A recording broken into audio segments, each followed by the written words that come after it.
Clean them up real good and throw some ice on them, and that's what we will smoke. Check that out. Hey guys, it's Florida Aquaman here, and I am out in Hudson, Florida, and I'm getting ready to do some fishing, and I don't have my fishing poles. I got cast nets, because fishing poles are for people that don't know how to throw cast nets. So tag along for this one. Here we go. So we pretty much got the whole place to ourselves today because it's pretty windy out, and that tends to scare people away.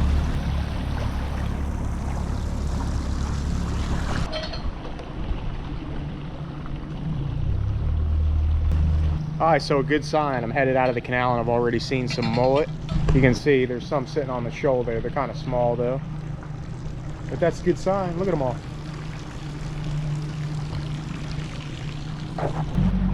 So this area, Hudson, Florida, was originally really built on mullet. The early settlers actually lived off mullet, and fast forward into the 70s and 80s, gill netting mullet was a huge thing.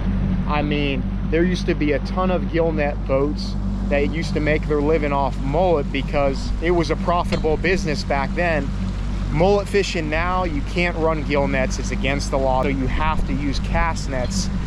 And cast nets are kind of the analogy of using an axe to chop down a tree, where a gill net is like using a chainsaw. These gill nets were super effective, and they used to go out and catch thousands and thousands and thousands of pounds of mullet, and they really kind of decimated the mullet population. Fast forward to now, we're at the end of 2025, and the mullet population is healthy. It's doing phenomenal. I catch fish and they look great. I mean, I cannot complain about the mullet population. But like I said, you cannot use gill nets anymore. They're banned, so you have to use these cast nets. So that's what I am doing today. But you can catch a lot more than just mullet in a cast net. You can legally, you can catch redfish, you can catch sea trout, you can catch sheep's head. These are all fish that are good to eat. And if you guys like coming out here and getting fish to bring home, which I do, cast netting can be a really effective way. You guys just need to learn how to throw it. So guys, I'm kind of up in the tower and I'm just kind of looking around. The water is really clear today because it usually clears up in the winter. Oh my goodness, look at that. Those are all catfish though. Look at all, I thought those were mullet. Look at all those catfish, a line of them. That's crazy. But I'm up in the tower. We're just kind of looking and seeing what we can find with as far as fish goes, because it's really clear. So I'm just kind of driving around until I find a nice little pocket of them. So I thought that was mullet. Unfortunately, it was catfish. The interesting thing with those catfish is back when you used to run gill nets, they say that the catfish population was a lot less. It wasn't as high because they used to wipe them out a little bit more, and now they say there's a lot more and it's overrun. I've heard that from some of the old timers talking. And you seen that all those catfish right there. There was a school of probably like 100 of them. So too bad they weren't mullet. Oh my goodness, look at all the mullet. There they are. Holy crud. Okay, they're sitting up all on all these rocks, so we'll see if we can push them. Check that out. Look at them all. Look at them, we're on them. All right guys, so there's a huge school, so we're gonna go chase them around. And they're nice size too.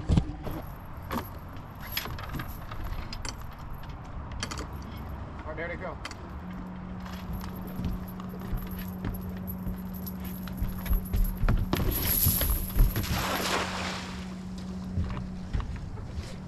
We got them, boys.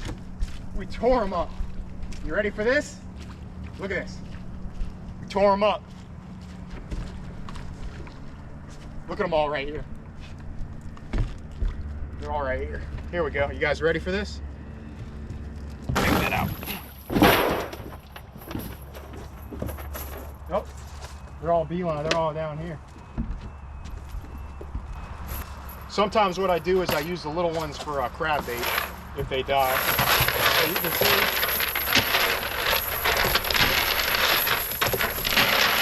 So if you guys are recreationally cast netting out here, you are allowed 50 mullet per person. That is the limit. So that's what we are going to do today, because I'll show you guys. We're just going to catch 50. We're not going to do anything crazy, so because these are just going to be for personal use, so that way I don't get too fishy.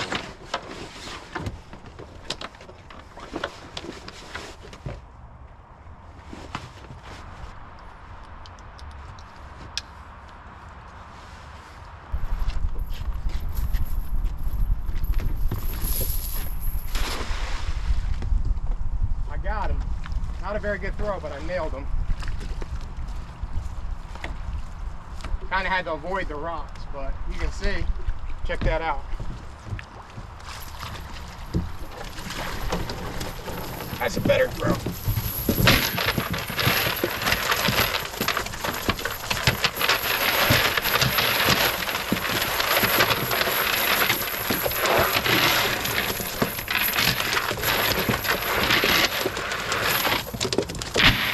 I'm gonna tell you guys what that proves right there, okay?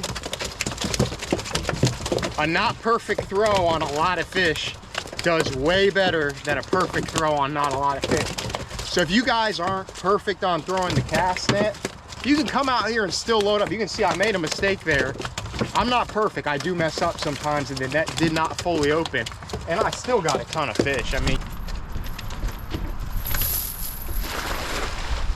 tore them up.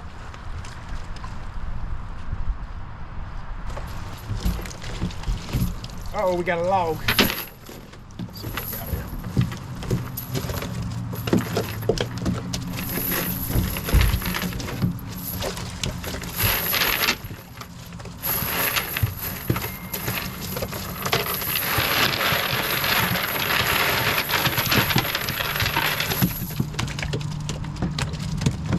Get all that mud out of the boat.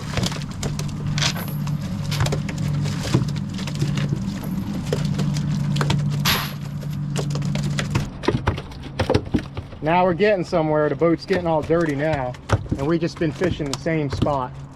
I actually seen a really nice redfish that came off that. I would have liked to get him, but we'll see. Maybe I'll get one in one of these mullet throws. Sometimes they stick together, so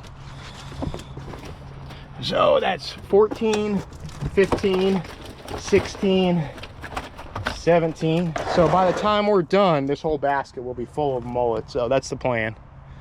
So what's pretty cool is about the spot that I just fished is it's only about a quarter of a mile from the Hudson boat ramp, and you can see we got some mullet. Like, you don't even need a motor. You could have literally had a John boat and pedaled there and got a bunch of fish just by throwing a cast net. So that's pretty cool. Like I said, I haven't even hopped on plane yet, and we already got mullet, so that's already a good start. So if you guys want to try this, you know, and you don't have a nice boat with a motor, or you just got a cheap John boat, I mean, you can load it in the back of a truck, paddle it there, and boom, you're on the mullet. So there you go. I gave you guys a free spot. So keep watching, because you might get some more spots out of me.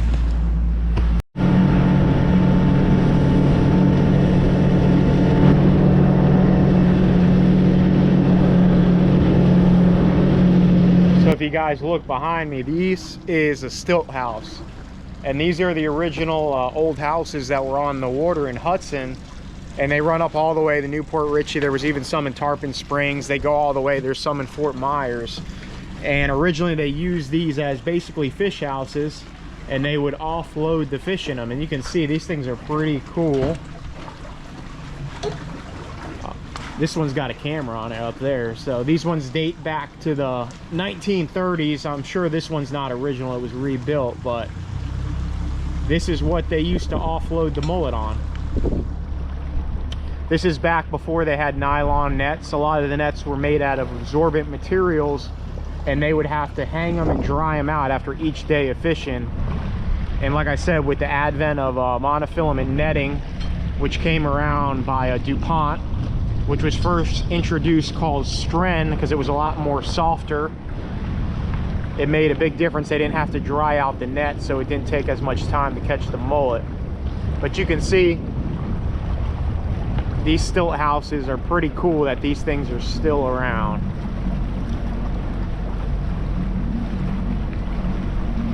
This one sits about a mile or two off the shore. It makes you wonder back in the day if the guys that own these stilt houses work together. You know, if one guy would fish down there and then they would be like, hey, can I offload into your stilt house? It makes you wonder, because back in the day, they did not have outboard motors. They would push.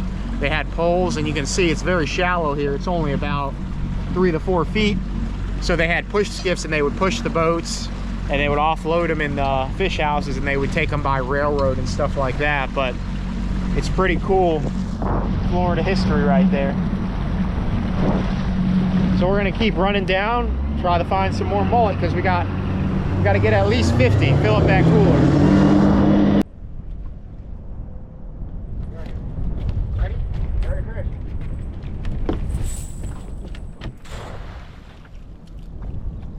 Through to the end of the lead line. I nailed them, boys. Through to the end of the hand rope because of the wind. Look at this.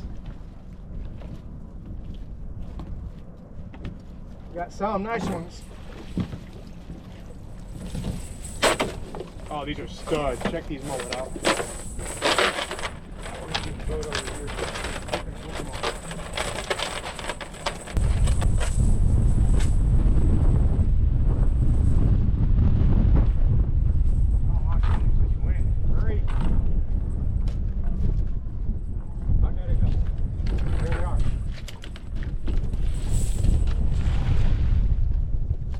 Stack them, boys.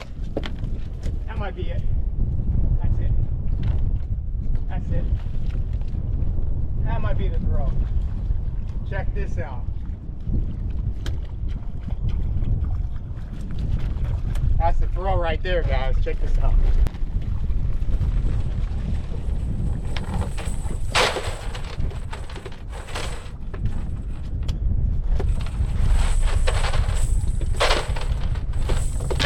These are some really nice mullet.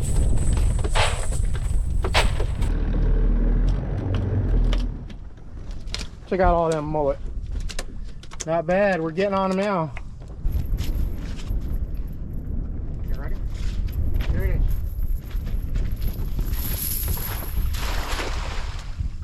I think I nailed them. Here we go.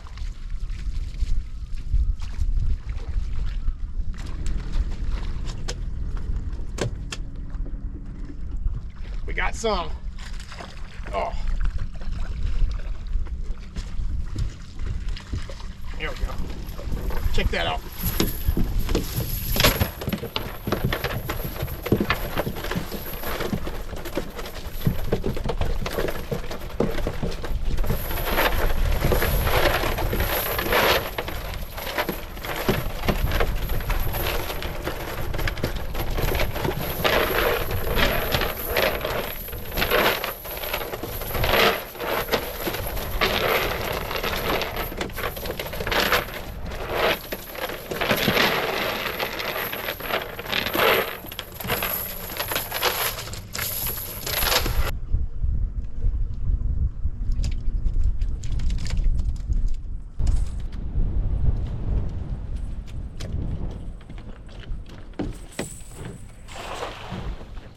Got it.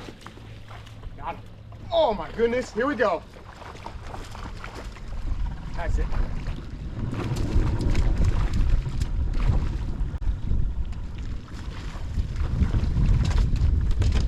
Here we go.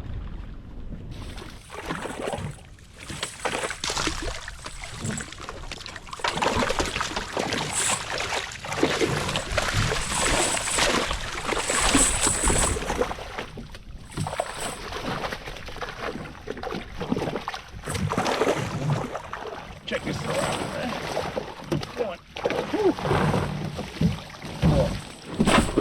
Let's see how many I got. Check out the size of that one. 1, 2, 3, 4, 5, 6. We'll get rid of that one. 7, 8, 9. Get rid of that one.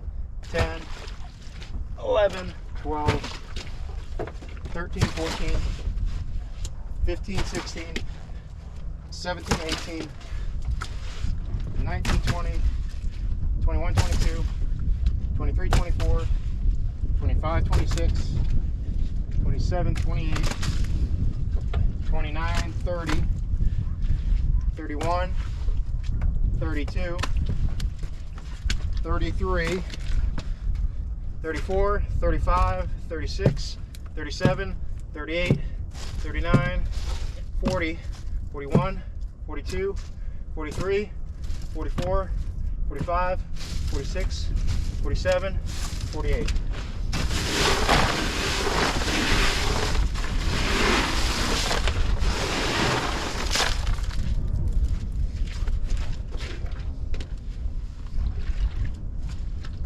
So you guys can see that's your recreational limit. You can see that's a lot of fish. So we got 48 fish. I could throw the net one more time, get 2 more if I wanted to, but we're just gonna wrap it up. You know, it's funny. You're not gonna believe this. There's 2 on the floor. So that was 50. I didn't catch these ones. Check that out. So 49, 50. So it's exactly 50 mullet. So we're gonna head back. We're gonna get these mullet all cleaned up, so stay tuned for this one. I'm gonna make it a special way. You guys are gonna wanna see this recipe. It's the best way, in my opinion, to make mullet. So we're gonna wrap it up. Let's head back to the house. Woo!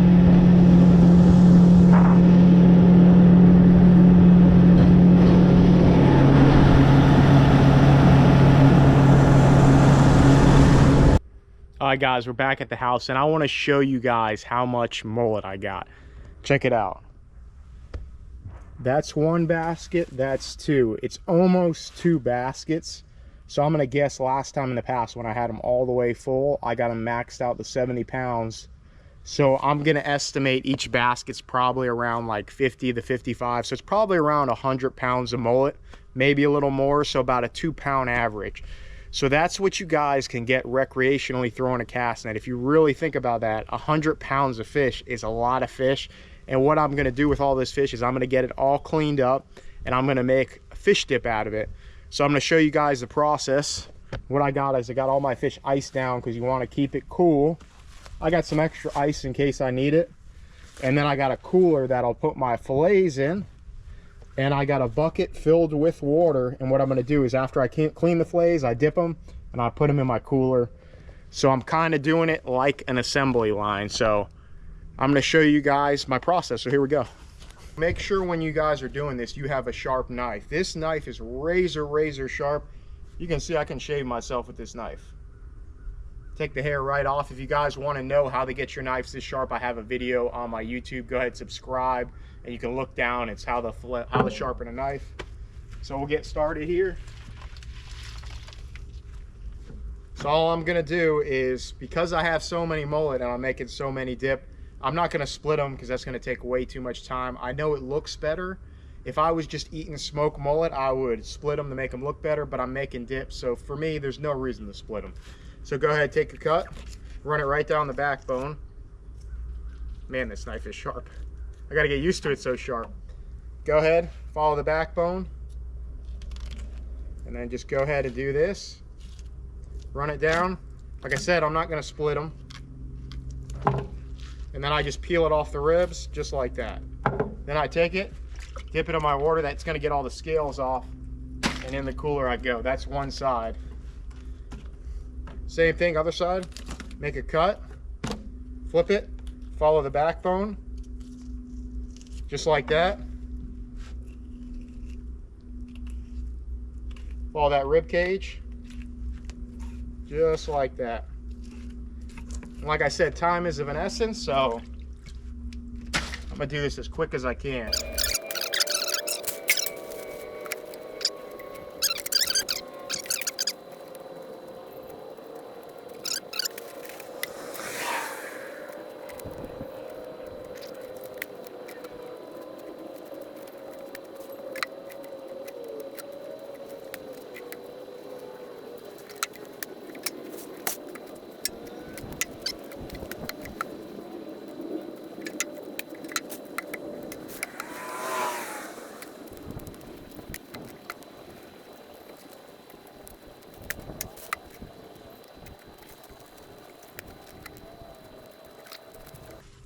The last one.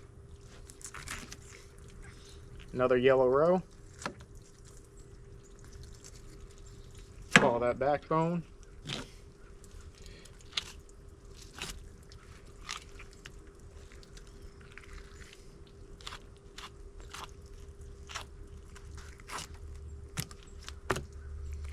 So here's my opinion with this. I'm making dip out of this, so I'm gonna pick the fillets anyway, so you don't need to get crazy with them, making them all pretty. And you know, it's not a big deal if you go in and you rush it a little bit more, because I got a lot of fish to clean. I almost had 100 pounds. Took me probably about 35 minutes to clean all those fish and get them all ready. So we'll give these a rinse. Throw that in there, quick rinse.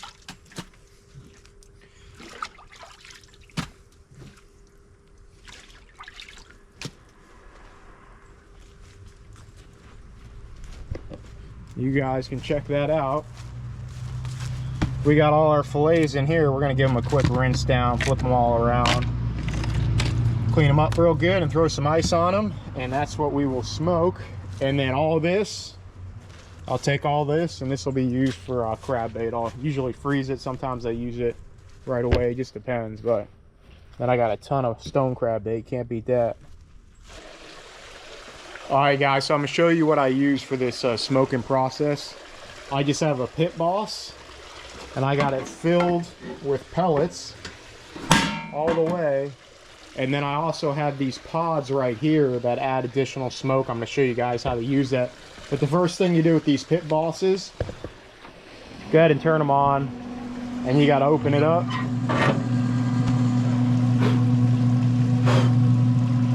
And let it do its thing, let it get warmed up, and then I set it at 180 degrees. All right, while I'm getting that all warmed up, what I'm gonna do is I'm gonna take these pods right here, and I'm gonna light the tops.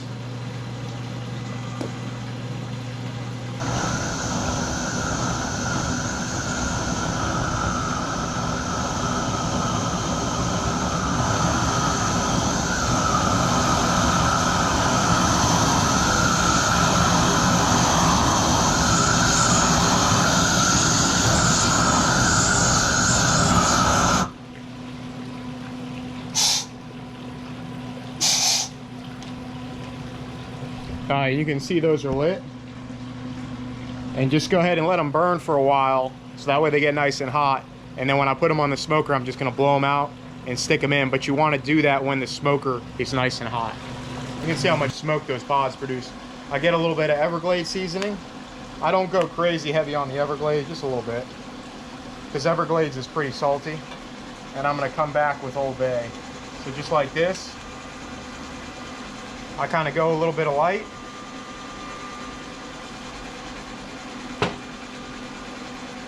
And then I go real heavy with the Everglades. Just like that. I mean, I go real heavy with the Old Bay.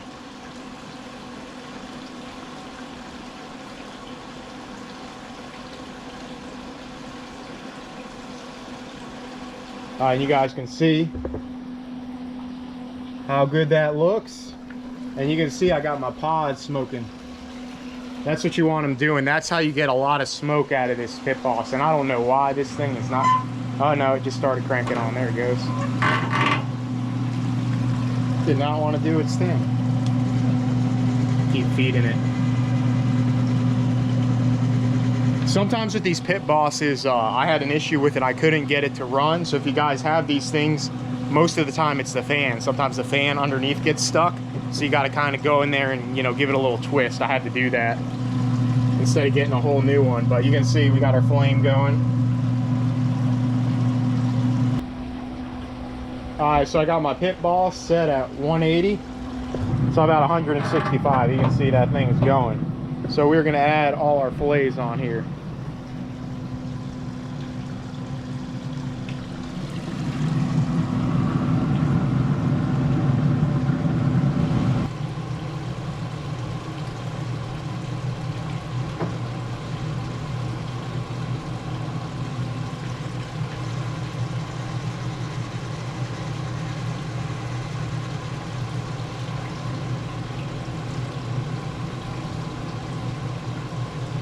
Out.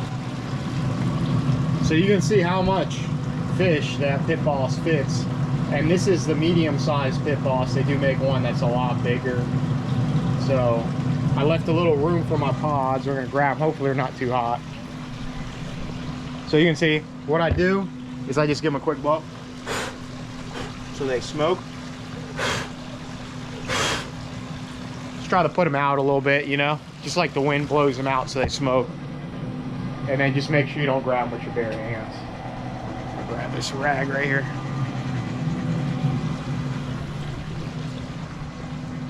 Hey, just like that. Just blow it out like a birthday candle.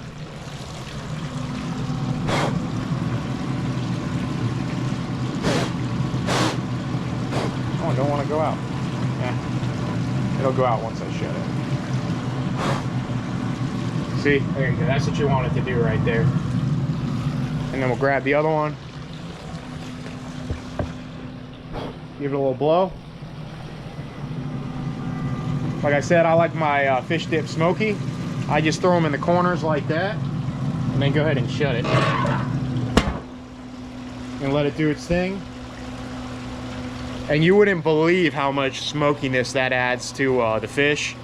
And then you don't even have to worry about it. You set this thing at 180, let it set for 2 hours, go do whatever you have to do, and it'll be ready. So check that out, all good to go. And those pods will last the whole time. You don't got to do anything. So now it's just a waiting game. Check that out.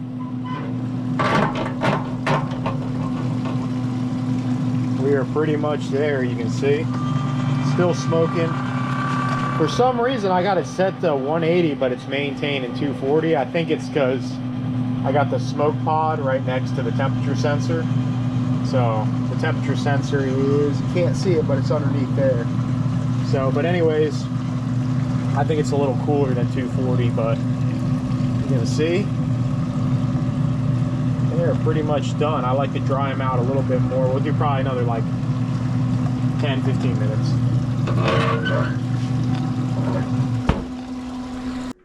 Check how perfect that is. I ended up letting it sit in the fridge overnight so it gets nice and cool. Perfect. All right, so now what I gotta do is I gotta pick all this mullet off the skin. So that's what I'm gonna do here. So we're just gonna pick all this mullet off. Just take it, make chunks, and throw it right in there. When you guys do this, if you see any scales or you see any bones, try to avoid them. And just start picking away.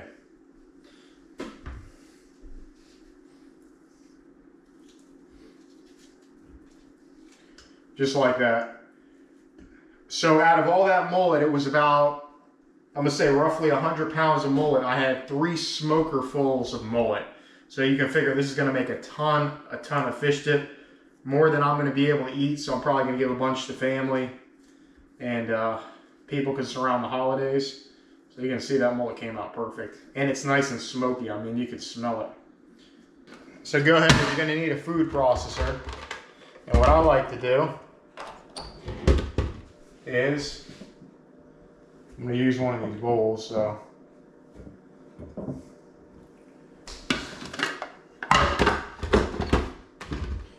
Take your food processor, get it all hooked up.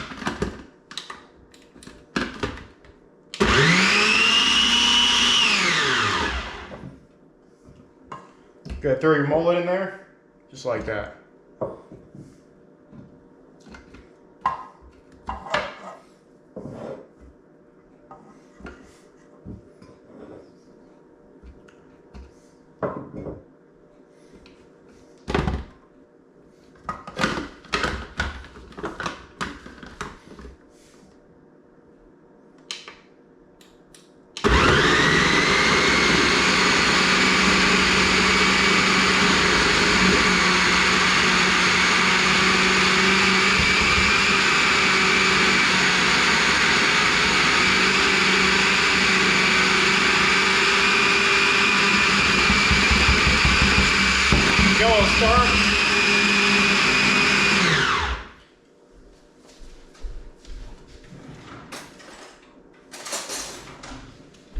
So this mullet's kind of a little bit moist, you can see. If it's a little drier, you cook it a little longer, it'll blend a lot better. And sometimes it's hard to get it perfect.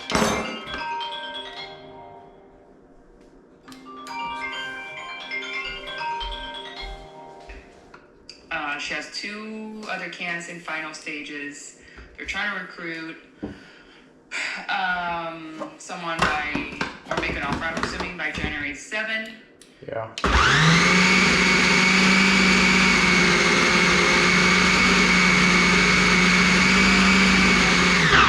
What?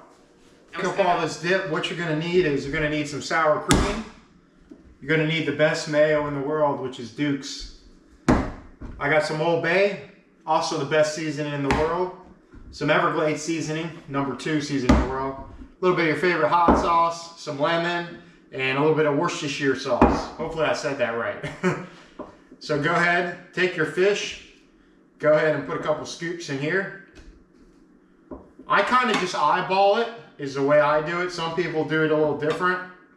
One more thing too, you're gonna want cream cheese. Don't forget that. And what I do is I pop it in the microwave for a little bit to soften it up so it's a little easier to blend. So go ahead and put your fish in here. I fill it up about there. I don't know the amount. I just kind of been doing this for a little bit.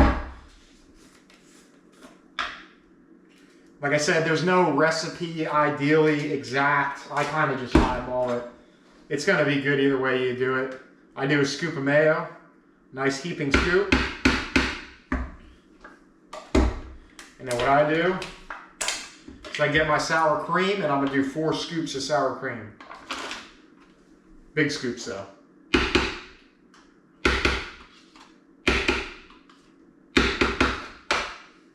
Just like that. Okay, take your cream cheese. I do about 1/3. And then what I like to do is half a lemon. Try not to get the seeds in there. Just like that. A couple drops of Worcestershire. Hopefully I said that right. I do about 10. Hot sauce you can add to your liking. I do just a couple. A little bit of Everglades. This is salty, so just a little bit, nothing crazy. You're definitely going to want to add a little bit more, and then a little bit more Old Bay. Okay, and we'll take it, throw our lid on here, give it a quick mix up.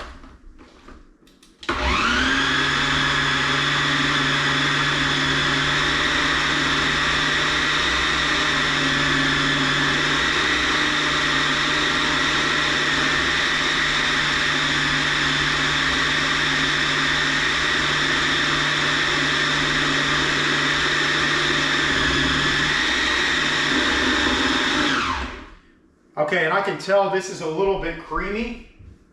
Like you can see, a little bit creamier than I like it to be. Man, I wish you could smell this. It smells smoky. So I'm gonna add a little bit more fish in there.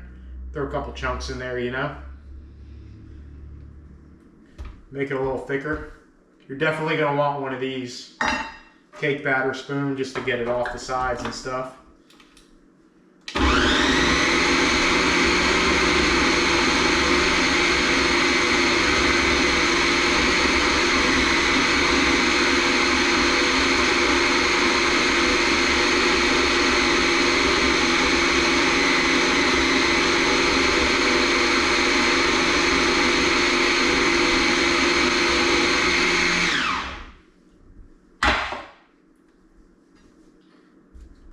Sometimes you gotta go in there and give it a little bit.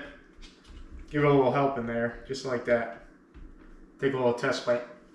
Oh man, that's perfect. Whew.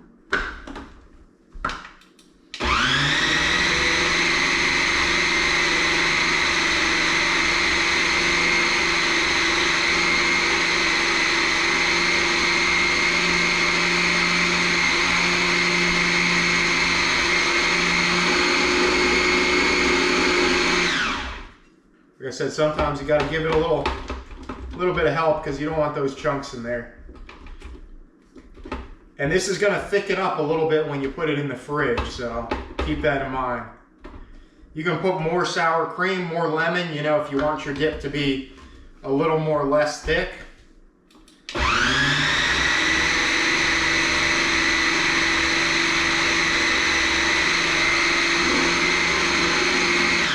And then what I like to do,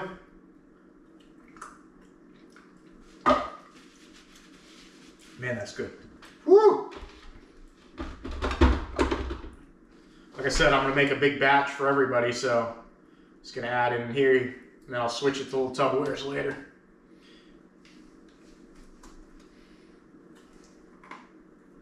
Check that out, perfect dip.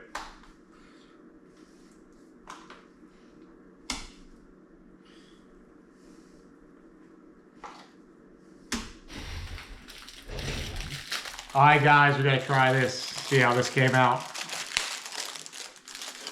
Get yourself some Ritz crackers. Some people like saltine. I like Ritz.